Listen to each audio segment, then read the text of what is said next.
A U.S. China tech tie is a big win for China because of its population advantage. Note, this is an AI reading of a blog post. Links, images, and videos are not narrated. Quotes are narrated in a different voice. China's population is declining, but UN projections show it will remain at least twice the size of the US for decades. So what? Population size matters because economy size, GDP, matters, and GDP equals population times output per person. For example, 100 million people times $50,000 per year equals a $5 trillion economy. 1 billion people times $50,000 per year equals a $50 trillion economy. Then why hasn't China's economy already dwarfed America's? It's because China's output per person is still much lower than America's. China has about 4 times the people, but about 1/4 the output per person. 4 times 1/4 equals 1. This means that by any standard GDP measure, such as market exchange rates or purchasing power parity, the two economies are in the same ballpark today. Okay, but why is China's economic output per person so much lower than America's? A primary reason is that large swaths of its workforce aren't yet at the technological frontier. About 23% of Chinese workers are in agriculture, versus about 1.5% in the US.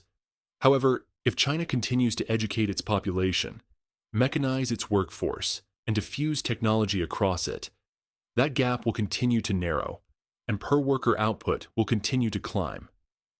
Only a decade ago, over 30% of China's workforce was in agriculture, and per-person output has grown much faster than in the US for decades. Technology is the driving force enabling China to catch up with the US in economic output per person. As long as China diffuses increasingly sophisticated technology through its workforce significantly faster than in the US, then it will keep raising output per person relative to the US, growing its economy faster. Diffusion is not automatic. It depends on continued private sector dynamism and sound policy. It isn't guaranteed, but it is certainly plausible, if not likely. Put another way, a U.S. China tech tie is a big win for China because of its population advantage. China doesn't need to surpass us technologically. They just need to implement what already exists across their massive workforce. Matching us is enough for their economy to dwarf ours. If per-person output were equal today, China's economy would be over 4 times America's, because China's population is over 4 times the US.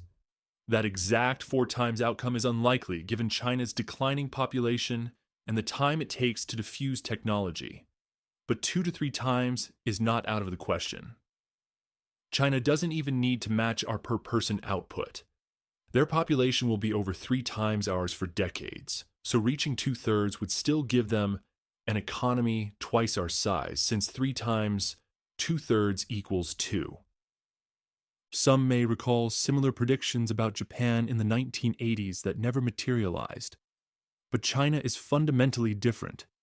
Japan's population peaked at less than half the US, while China's is over 4 times ours.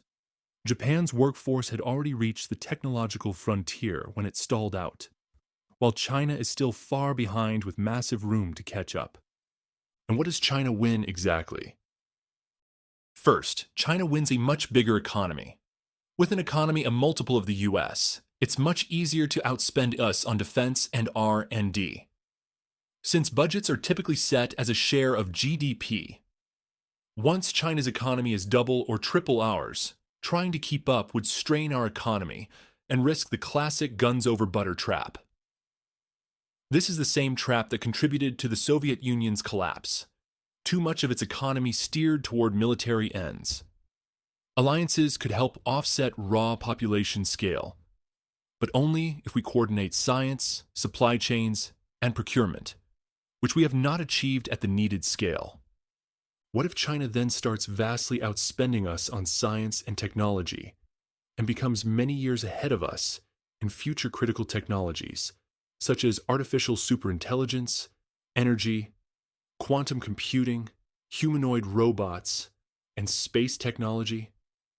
That's what the US was to China just a few decades ago, and China runs 5-year plans that prioritize science and technology. What can we do about it? Our current per-person output advantage is not sustainable unless we regain technological dominance. By dominance, I don't mean a few months ahead like today's AI cycles. I mean many years ahead in developing, diffusing, and commercializing frontier science and technology. My takeaway? We need to recognize how quickly we are losing our privileged position to China. If its economy doubles or triples ours, it can outspend us to lock in technological and military dominance. That may not happen, but we shouldn't bet on it.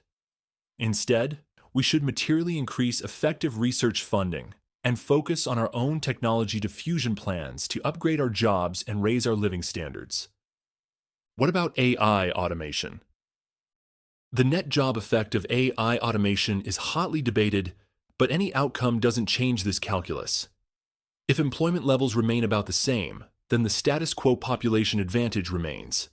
If net jobs drop dramatically due to an AI-dominated economy, staying ahead in AI systems becomes even more important.